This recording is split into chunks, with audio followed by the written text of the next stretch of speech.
लेकिन देखिए, बात बड़ी सीधी सी है कि हर चीज के पीछे होता है एक अर्थ। अब इस अर्थ के भी हैं दो अर्थ। तो एक तो मतलब हो गया, दूसरा हो गया पैसा। तो ये जो छत्तीसगढ़ के विकास की जब बात आएगी, तो आप अगर घर का विकास भी करते हैं तो उसमें भी लगता है अर्थ। और ऐसे में जब छत्तीसगढ़ के विकास की बात हो रही है, जब छत्तीसगढ़ के इस 25 साल के सफर की बात हो रही है, तो आने वाली योजनाओं के लिए चाहिए होगा पैसा। और पैसे वाले मंत्री जी हमारे पास हैं इस वक्त, तो हम इस चर्चा को आगे बढ़ाएंगे आपसे कुछ ही देर में। मेरे दो बड़े सहयोगी अनुराग सर, कपिल सर हमारे साथ हैं, और मंच मैं आप दोनों के हवाले कर रहा हूं। और जोरदार तालियां ओपी चौधरी जी के लिए। सर, बहुत बहुत शुक्रिया सर।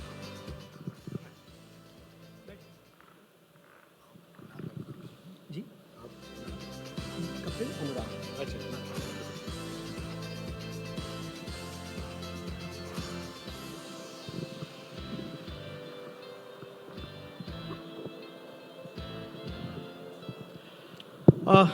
एक बच्चा जो अपनी माताजी के साथ पेंशन के लिए कलेक्टर कार्यालय के जाते थे, और वहाँ उन्होंने देखा कि कैसे कलेक्टर के आदेश पर फटाफट फैसले होते हैं। उनके मन में भी पलने लगा कि वो बड़े होकर कलेक्टर बनेंगे। वो कलेक्टर भी बने और फिर राजनीति में आए तो मंत्री बन गए। और ऐसे ही एक शख्सियत हमारे साथ इस वक्त मंच पर हैं, ओपी चौधरी साहब। जोरदार तालियों से उनका स्वागत करें। ओपी जी, बहुत बहुत स्वागत है आपका। जैसा हमारा विषय है एनडीटीवी छत्तीसगढ़ बेमिसाल 25 साल, तो इसमें सबसे अहम जो पहिया है वो राज्य की अर्थव्यवस्था ही है, जिसकी कमान आप संभाल रहे हैं।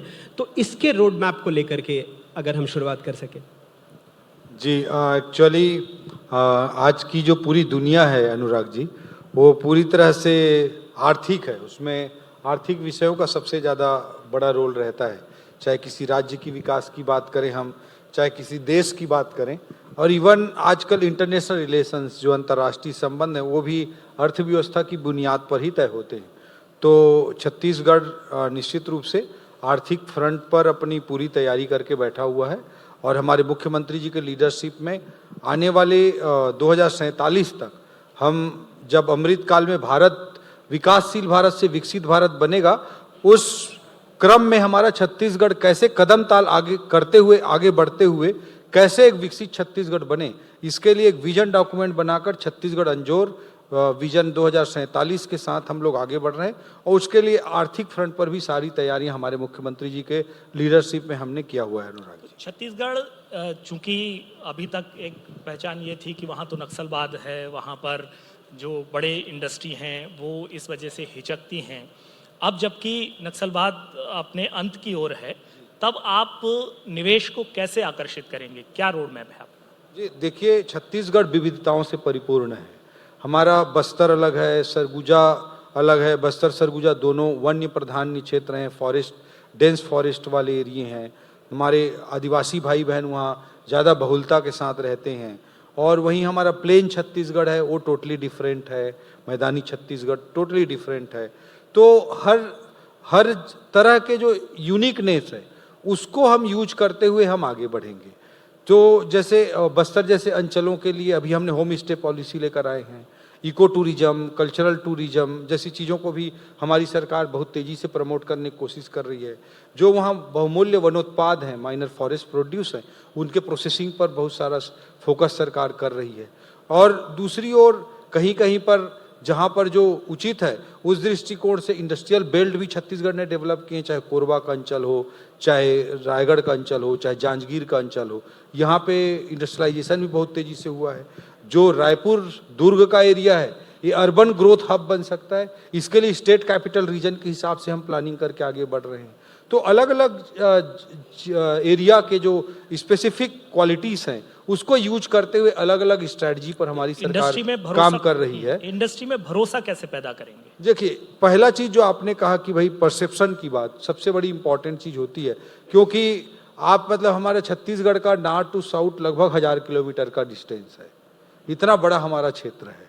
और हमारा जो मेरा गृह जिला रायगढ़ है वो दंतेवाड़ा से 700 किलोमीटर की दूरी पर है, लगभग 600-700 किलोमीटर की दूरी पर है। तो वैसी स्थिति में अगर मैं रायगढ़ का हूँ और रायगढ़ का कोई बिजनेसमैन भी जाकर कहता है कि मेरे यहाँ ये हम पार्टनरशिप में कोई काम करेंगे, मान लीजिए कोई बोलता है, बॉम्बे में, दिल्ली में जाकर, तो लोग बोलेंगे अरे वहाँ तो नक्सलिज्म है, जबकि दंतेवाड़ा से 600-700 किलोमीटर की दूरी पर है। आज हम रायपुर में बैठे हैं, आप पूरे रायपुर को देख रहे हैं, लेकिन जब भी आप पहली बार, जो व्यक्ति छत्तीसगढ़ को नहीं जान रहा है, वो पहली बार रायपुर भी आता है तो उसको लगता है कि मैं नक्सल प्रभावित क्षेत्र में जा रहा हूँ। तो ये परसेप्शन प्रॉब्लम केवल बस्तर के लिए, केवल नक्सल प्रभावित क्षेत्रों के लिए नहीं थी। नक्सल प्रभावित क्षेत्र तो छत्तीसगढ़ का चंद परसेंटेज एरिया था, लेकिन आप लोगों के मीडिया में न्यूज आता है कि जब भी कोई इनकाउंटर होता था, कोई भी घटना होती थी, नक्सल वारदात होती थी, तो छत्तीसगढ़ से हम बोल रहे हैं, तो पूरे छत्तीसगढ़ के लिए वो परसेप्शन बन जाता है। तो उस परसेप्शन के कारण निश्चित रूप से एक बड़ा प्रॉब्लम है, वो इन्वेस्टमेंट में भी हिंड्रेंस पैदा करता है, वो टूरिज्म में भी हिंड्रेंस पैदा करता है, और ये सारे ऑब्स्टिकल बहुत दिक्कत करते हैं। तो निश्चित रूप से उस परसेप्शन से हम बाहर आ पाएंगे, जबकि माओवाद समाप्ति के कगार पर है, चाहे वो टूरिज्म का क्षेत्र हो, चाहे निवेश का क्षेत्र हो, पूरे छत्तीसगढ़ को इसका प्लस मिलेगा। ओपी भाई, अब चूंकि अविभाजित मध्य प्रदेश दोनों राज्य, तो आज भी भोपाल को लोग सोचते हैं कि गैस त्रासदी वाला 40 साल बाद भी, तो ये आप सही कह रहे हैं। लेकिन अभी जैसे मुख्यमंत्री जी ने अपने सत्र में कहा कि 8.25 लाख करोड़ से ज़्यादा के निवेश के प्रस्ताव मिले हैं अक्सर, लेकिन हम देखते हैं कि वो प्रस्ताव तो आ जाते हैं, एमओयू साइन हो जाता है, धरातल पर नहीं उतरता है। तो अगले 2 सालों में क्या योजनाएं हैं कि जो अलग अलग जगहों पर मुख्यमंत्री भी जा रहे हैं, आप लोग तमाम प्रयास कर रहे हैं, तो क्या निवेश, कितना निवेश वास्तव में छत्तीसगढ़ की धरती पर आ सकता है और इससे कितने रोजगारों का सृजन होगा? जी देखिए, सबसे बड़ी चीज़ तो जो निवेश प्रस्ताव आए हैं वो कोई दिखावटी या उस तरह के नहीं हैं, और बड़ा कोई फेयर टाइप करके इन्वेस्टमेंट सबमिट एक बड़ा करा दिया गया हो, उसमें कुछ लेटर आ गए हों, ऐसा नहीं है। हमारे मुख्यमंत्री जी अलग अलग डिसेंट्रलाइज्ड रोड शो कर रहे हैं, कभी बेंगलोर जाकर, कभी अहमदाबाद जाकर, कभी बॉम्बे जाकर, कभी दिल्ली जाकर, अलग अलग डिसेंट्रलाइज तरीके से वो ये काम कर रहे हैं, और उससे बड़े पिन पॉइंटेड अप्रोच से उसको पिक कर रहे हैं। तो निश्चित रूप से मैं मानता हूं कि इसका बहुत बड़ा पोर्शन, लगभग 80-90% एग्जीक्यूट आराम से होगा, मेरा ये मानना है। और दूसरी चीज़ जो ज़्यादा इम्पॉर्टेंट चीज़ है कि उससे कितना रोजगार सृजन होगा, आपने जो सवाल पूछा, that is much more important for all of us, हमारे पूरे राज्य के लिए, हमारे राज्य के युवा भाई बहनों के लिए, हमारी आने वाली पीढ़ी के लिए ये सबसे बड़ा सवाल है कि कितने रोजगार के अवसर पैदा होंगे। तो उस पर मैं आपको बताना चाहूँगा कि जो नई औद्योगिक नीति है, जो 2024 से 2030 तक की हमने लॉन्च की है 6 सालों के लिए, उस औद्योगिक नीति को आप पढ़ेंगे तो आप पाएंगे कि देश के सर्वाधिक कॉम्पिटिटिव औद्योगिक नीति के रूप में आप उसे देखेंगे। आज महाराष्ट्र की हो, तमिलनाडु की हो, गुजरात की हो, ये सब हमारे देश में बहुत तेजी से औद्योगिकीकरण कर रहे, तेजी से निवेश को आकर्षित कर रहे राज्यों के रूप में गिने जाते हैं। लेकिन आज उसी क्रम पे इस औद्योगिक नीति ने हमारे मुख्यमंत्री जी की लीडरशिप में हमारे राज्य को लाकर खड़ा किया है, एक चीज। दूसरा चीज मैं कहना चाहूँगा कि जो औद्योगिक नीति बनती थी पहले, उसमें जो छूट दिए जाते थे निवेशकों को, वो पहले निवेश के अमाउंट पर आधारित रहते थे। 1000 करोड़ रुपए का इन्वेस्टमेंट करेंगे तो आपको इतना छूट मिलेगा, 2000 करोड़ का इन्वेस्टमेंट करेंगे तो आपको इतना छूट मिलेगा, इस तरह की चीजें रहती थी। अभी जो औद्योगिक नीति नई वाली बनी है 2024 से 30, उसमें हमने छूट देने का आधार निवेश के अमाउंट के जगह पे रोजगार सृजन को बना दिया है। अगर आप 1000 जॉब्स क्रिएट करेंगे तो आपको ये छूट मिलेगी, आप 2000 जॉब्स क्रिएट करेंगे तो आपको ये छूट मिलेगी। तो पूरा जो फोकस है वो निवेश पर फोकस, निवेश केंद्रित ना हो करके रोजगार केंद्रित औद्योगिक नीति हमने तैयार की है। और दूसरा जो सबसे बड़ा प्रॉब्लम है कि हमारे छत्तीसगढ़ का अर्थव्यवस्था की दृष्टि से सेकेंडरी सेक्टर बहुत मजबूत है। सेकेंडरी सेक्टर ऑब्वियस है, हमारा खनिज, हमारा स्टील, लोहा, सीमेंट, पावर, ये सब के कारण सेकेंडरी सेक्टर हमारा मजबूत है। लेकिन हमारा जो टर्सरी सेक्टर है, सर्विस सेक्टर है, वो वीक रहा है ट्रेडिशनली पुराने समय से। तो उसको, सर्विस सेक्टर को ग्रो कराना हमारे लिए असली चैलेंज है, क्योंकि आप सबको पता है कि सर्विस सेक्टर में ही युवाओं के लिए जॉब्स, रोजगार ज़्यादा क्रिएट होते हैं। अगर कोई स्टील इंडस्ट्री में 1 करोड़ रुपया, मान लीजिए 100 करोड़ इन्वेस्ट करता है, तो पर करोड़ रुपए पे 1, 2, 3 रोजगार ही पैदा होंगे। वही टेक्सटाइल में अगर कोई 1 करोड़ रुपए अगर इन्वेस्ट करेगा तो 40, 50, 60, 70 तक जॉब क्रिएट होती हैं। तो जो लेबर इंटेंसिव मैन्युफैक्चरिंग है और सर्विस सेक्टर है, उस पर नई औद्योगिक नीति को हमने केंद्रित बनाया है, ताकि जो रोजगार परक जो सेक्टर हैं उनको बढ़ावा मिल सके, उसमें निवेश को बढ़ावा मिल सके, और हमारे छत्तीसगढ़ के युवा भाई बहनों को अधिकाधिक रोजगार मिल सके। इस औद्योगिक नीति के तहत हमने न्यूनतम 5 लाख रोजगार क्रिएट करने का लक्ष्य आदरणीय मुख्यमंत्री जी के नेतृत्व में बनाया है। और ये लेबर इंटेंसिव सेक्टर, जो श्रम मूलक जो निर्माण होता है उस पर, और सर्विस सेक्टर पर केंद्रित रहेगा। आज नवा रायपुर को हम लोग वेडिंग डेस्टिनेशन के रूप में, कॉन्फ्रेंस टूरिज्म के लिए, हेल्थ केयर टूरिज्म के लिए, ये सब चीज़ों के लिए हम लोग नए स्तर पर उसको राइज कराने का काम कर रहे हैं, और इसका परिणाम आने वाले समय में मैं आपको इसी साफ पर आ तौर रहा पर था, क्योंकि जैसा आपने कहा कि सेकेंडरी सेक्टर में खनिज वगैरह की तो प्रचुरता है, और जैसा आपने खुद माना कि अगर एक टेक्सटाइल यूनिट बड़ी लगती है तो उसमें 8,000 लग जाएगा, लेकिन उतनी ही क्षमता में अगर कोई रिफाइनरी लगती है, चूँकि मशीनें इतनी है तो शायद उसमें 1,500 लोग नौकरी पर लगे। लेकिन इसके अलावा भी जैसे कोंडागांव के बेल्ट में मक्का हो, या फिर बस्तर में बस्तर कॉफ़ी, काजू भले ही कम हो लेकिन उसकी एक अलग ब्रांडिंग हुई। इधर जशपुर चले आए तो महुआ की अलग ब्रांडिंग हुई, और काफ़ी चीज़ों से पहचाना गया। तो इनकी प्रोसेसिंग यूनिट्स पहले भी हमने इमली का देखा है, लेकिन बहुत सक्सेसफुल नहीं हो पा रहा है। तो एक ज़िला एक उत्पाद को लेकर और ऐसे प्रोडक्ट्स को लेकर क्या इसकी अंतर्राष्ट्रीय स्तर पर भी मार्केटिंग की या तमाम इस तरह की कोई योजनाएं हैं? अनुराग जी, बहुत इंपॉर्टेंट आपने बात रखी। हमारे पास बहुत यूनिक प्रोडक्ट्स हैं, उसकी ब्रांडिंग और उसके सेल की दिशा में बहुत तेज़ी से काम हो रहा है, और माइनर फॉरेस्ट प्रोड्यूस जो लघु वन उत्पाद हैं उन पर बहुत तेज़ी से काम हुआ है। अभी आपको आश्चर्य होगा कि सिक्किम से जुड़े हुए लोग भी आकर बस्तर में निवेश किए हैं और वन उत्पादों के संबंध में अच्छा काम कर रहे हैं। मैं इसमें आपको बताना चाहूँगा, जैसे ऑर्गेनिक फार्मिंग, तो बस्तर के लिए जो सबसे बड़ा प्लस हो सकता था कि वो जैविक कृषि पर हम फोकस करके काम करें, तो उस दिशा में मतलब अच्छे से मतलब वहाँ पर काम हुआ है। जैसे हम सिक्किम को, पूरे राज्य को जैविक राज्य कह करके हम सब सुनते हैं, बड़ा अप्रिशिएट भी करते हैं, बट मैं आपको बताना चाहूँगा कि बस्तर, छत्तीसगढ़ के केवल बस्तर में 7 जिले हैं, उसमें से केवल एक जिला दंतेवाड़ा है, उसका 70% एग्रीकल्चरल एरिया ऑर्गेनिक सर्टिफाइड हुआ है, और वो जो एग्रीकल्चरल एरिया केवल दंतेवाड़ा का है वो पूरे सिक्किम राज्य के सर्टिफाइड एग्रीकल्चरल एरिया से ज़्यादा है। तो आप इसकी संभावना कितनी अधिक है बस्तर में, इसके आप संभावना को समझ सकते हैं, और बहुत अच्छा काम उसमें हुआ है, ब्रांडिंग भी हुई है, और आज टेक्नोलॉजी के कारण उसकी अच्छे से मार्केटिंग भी हो पा रही है। मैं उसी पर आने वाला था, क्योंकि आप ब्यूरोक्रेट भी रहे हैं और टेक्नो सेवी भी हैं, तो टेक्नोलॉजिकल ग्रोथ के लिए क्या रोड मैप है, क्या प्लान है? क्योंकि छत्तीसगढ़ में एक सबसे बड़ा चैलेंज है कि सुदूर बस्तर के जंगलों में, रिमोट एरियाज़ में जो है मोबाइल नेटवर्क तक नहीं है, तो ऐसे में कितना बड़ा चैलेंज है ये? देखिए, एक तो डिजिटल डिवाइड को दूर करना, जो दुर्गम क्षेत्र हैं, अनपढ़ जो हमारी जनसंख्या है, उस तक भी हम सारे डेटा को पहुंचाएं, मोबाइल पहुंचाएं।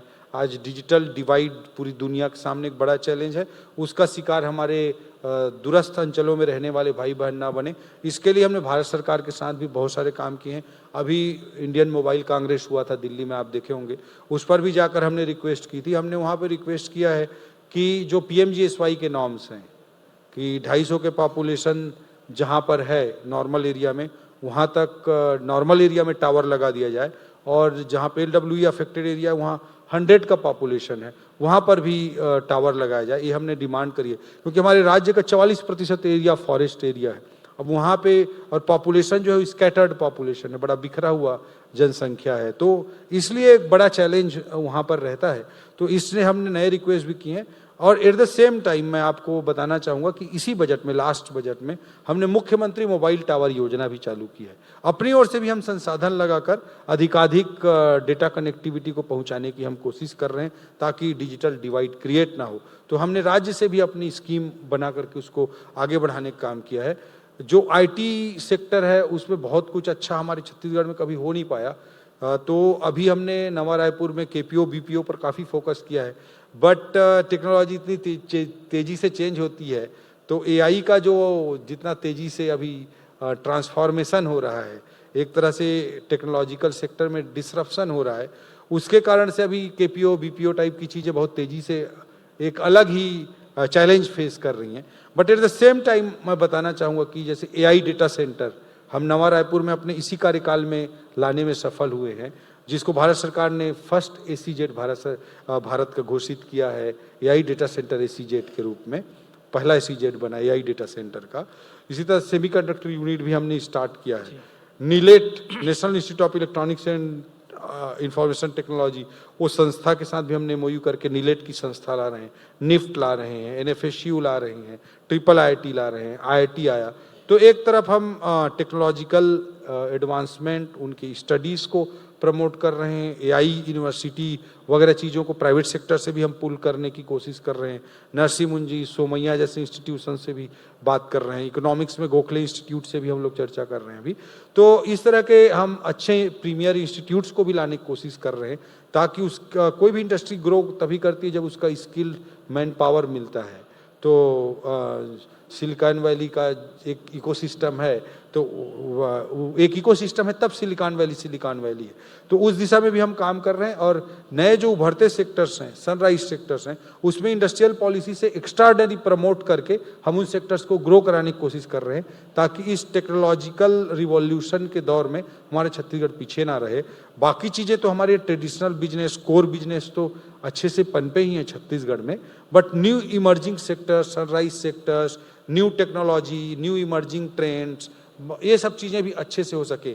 EV आज बहुत तेज़ी से देश में आगे बढ़ रहा है, डिफेंस बहुत तेज़ी से मोदी जी के इरा में आगे बढ़ रहा है, रिन्यूएबल एनर्जी एक नई थीम है, मतलब दीज आर न्यू थीम्स जिससे बहुत सारी चीज़ें हो रही हैं, उसको हम कैप्चर करने की पूरी कोशिश कर रहे हैं। अब मैं आपके एक्सपर्टाइज कमेंट्स के बाद थोड़ा राजनीति पर आता हूँ। क्या OP चौधरी अब ब्यूरोक्रेट से एक पूरी तरह से राजनीतिक बन गए हैं, मजे हुए?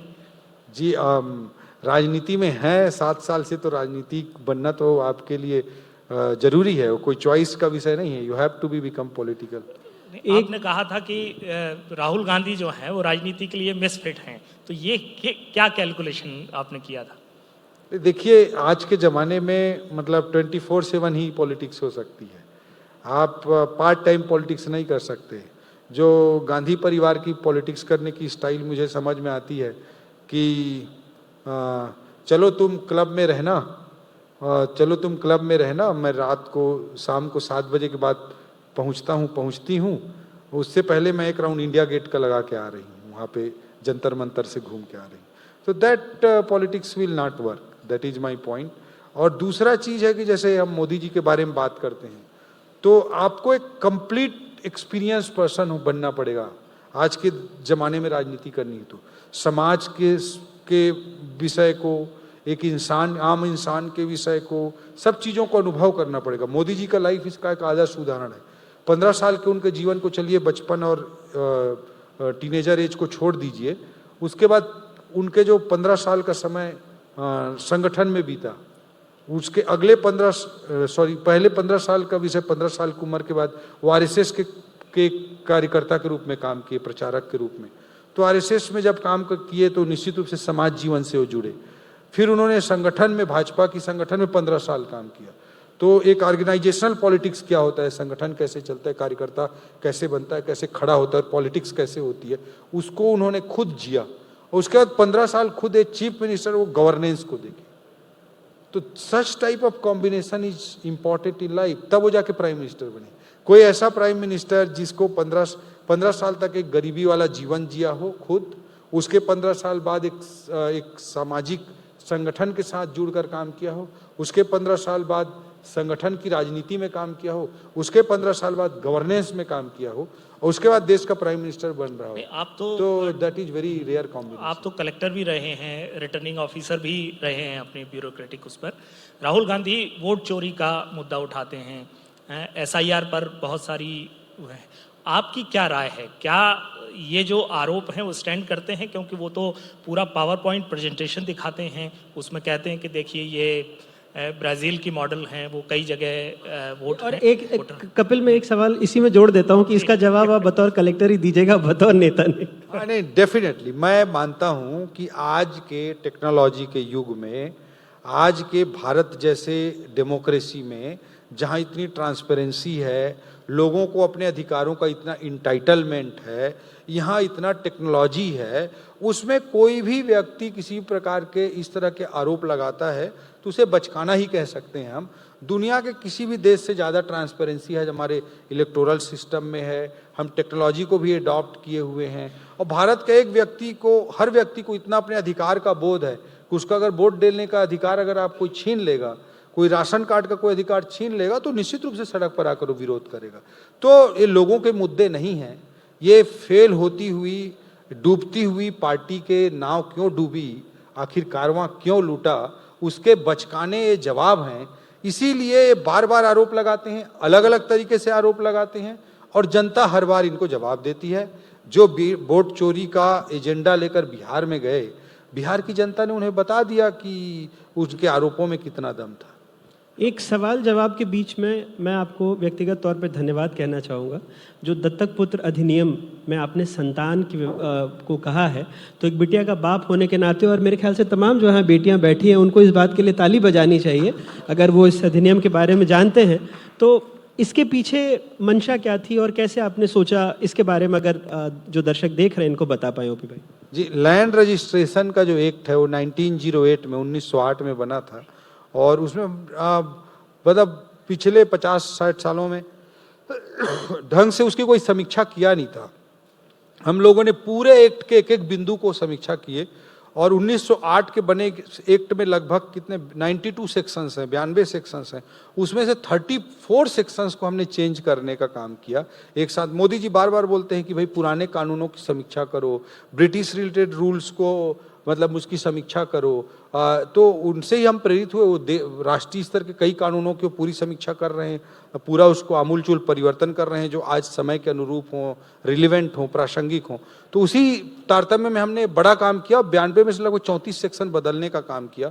उसमें जो बड़ा एक मानवीय पक्ष वाला विषय था जो आदरणीय अनुराग जी ने लाया है कि उसमें गोद अगर कोई पिता लेता है किसी संतान को, किसी बच्चे को, तो उसमें लिखा हुआ है कि उसको संपत्ति को अपने कैसे ट्रांसफर करेगा, उसको कैसे रजिस्टर करेगा, उसका प्रोसेस रजिस्ट्रेशन एक्ट 1908 में लिखा हुआ है। तो उसमें लिखा हुआ है गोद पुत्र, एडॉप्टेड सन। तो एडॉप्टेड सन को प्रॉपर्टी कैसे ट्रांसफर होगी इसका पूरा जिक्र है। एडॉप्टेड डॉटर को कैसे होगी उसका कोई जिक्र नहीं है। गोद पुत्री को कैसे उसकी प्रॉपर्टी ट्रांसफर होगी। तो कायदे से वो कोई चैलेंज ये भी कर सकता है कि किसी पुत्री को अगर कोई अडॉप्ट किया है और उसको कोई संपत्ति दिया है तो इलीगल है भी कोई कह सकता है, क्योंकि एक्ट में उसका कोई प्रोविजन ही नहीं है। तो इस तरह का अमानवीय पक्ष से बना हुआ कानून था 1908 का।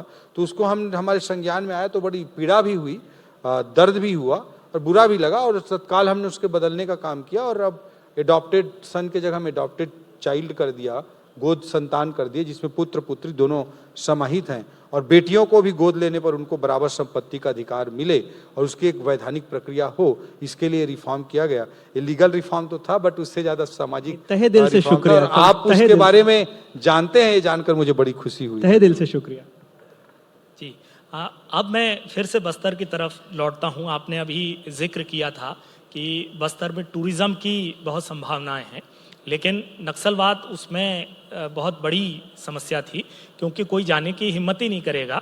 आप जंगलों में अंदर जाएंगे, जब हमारे संवाददाता तस्वीरें भेजते हैं कि कितना सुंदर झरना है, कितनी सुंदर वहाँ पर तस्वीरें हैं, दृश्य हैं, तो अब इसके लिए क्या कोई साथ साथ में प्लान बन रहा है? जी देखिए, सबसे इम्पॉर्टेंट तो होता है टूरिज्म के लिए जो बेसिक इंफ्रास्ट्रक्चर, आप सभी मानेंगे कि वहाँ पे कनेक्टिविटी अच्छी हो। तो मोदी जी की उड़ान योजना से वहाँ पर एयरपोर्ट भी, मोदी जी की उड़ान योजना से एयरपोर्ट भी बन गया है, चलने भी लगा है। उसके अलावा रोड नेटवर्क भी अच्छे से खड़ा हो रहा है। यहाँ से अभी जगदलपुर तक रेलवे कनेक्टिविटी के लिए भी प्रोजेक्ट अप्रूव हो चुका, काम चालू हो जाएगा। बस्तर तक rail connectivity, air connectivity, road connectivity सब इम्प्रूव कर रहे हैं। उसके अलावा जो होम स्टे है, क्योंकि अल्टीमेटली वहाँ पे जब आदमी जाएगा तो वहाँ के लाइफ को एक्सपीरियंस करना चाहेगा, वहाँ का कल्चर को एक्सपीरियंस करना चाहेगा, तो वहाँ पे वो मॉल या बड़े हाई फाई सो कॉल्ड शहरी डेवलपमेंट की झांकी देखने के लिए कोई धुड़मराज की कहानी हमने की थी, इतना बढ़िया वहाँ पर रिवर राफ्टिंग भी करा रहे हैं और इतना शानदार वहाँ जी धुड़मराज विलेज जहाँ United Nation World Tourism Organization ने उसको दुनिया के 20 सर्वश्रेष्ठ गांव में सेलेक्ट किया है। कांगेर वैली नेशनल पार्क को यूनेस्को वर्ल्ड हेरिटेज साइट में इंक्लूड किया गया है। चित्रकूट का फॉल देखे ही होंगे, अगर नहीं देखे होंगे तो मैं आपको लेके चलता हूँ। कई बार आपको मैं इनवाइट करना चाहूँगा कि आप वहाँ पे मतलब मैं जब पहली बार मसूरी गया था और कैंपटी फॉल देखा था तो मुझे बड़ा आश्चर्य हुआ था कि भाई लोग, इतने सारे लोग यहाँ आते क्यों हैं, केम्प्टी फॉल देखकर मुझे बड़ी निराशा हाथ लगी थी। वहीं हमारे बस्तर का आप चित्रकूट देखिए, तीरथगढ़ देखिए, आकाशनगर देखिए, ढोलकाल देखिए, कुटुमसर की गुफाएं देखिए, कोंडा गांव के मतलब कलाकृतियां देखिए, अपने आप में यूनिक है। केशकाल की घाटी देखिए, अपने आप में यूनिक है। तो इतना सुंदर प्राकृतिक सौंदर्य से परिपूर्ण जगह है। आपका ये जो जवाब है वो छत्तीसगढ़ टूरिज्म बोर्ड की एक अच्छी रील बन सकती है। तो ओपी चौधरी साहब बहुत बहुत धन्यवाद आपका, आपने धन्यवाद इतनी कपिल सारी बातें हमसे शेयर की, अर्थव्यवस्था से लेकर के टूरिज्म तक तमाम सारी योजनाओं की जानकारी दी, जिसके बारे में बहुत सारे लोगों को पता नहीं होगा। बहुत बहुत धन्यवाद आपका हमारे लिए समय निकालने के लिए। बस एक चीज़ और जोड़ दूं, जो तमाम संवेदनशील कहानियां हैं जो संतान वाली, वो हमारे साथी नीलेश आगे बैठे हुए हैं और जुल्फ़िकार वही लेकर आए थे, और इनके ज़रिए हम समझते हैं कि कितनी संवेदनशील बातें भी हो रही हैं और सरकार के अच्छे पक्ष को भी हमारे साथी सामने लेकर आ रहे हैं। धन्यवाद आपके चैनल भाई, को बहुत और बहुत पूरी शुक्रिया। टीम को बहुत बहुत बधाई और धन्यवाद। बहुत बहुत शुक्रिया।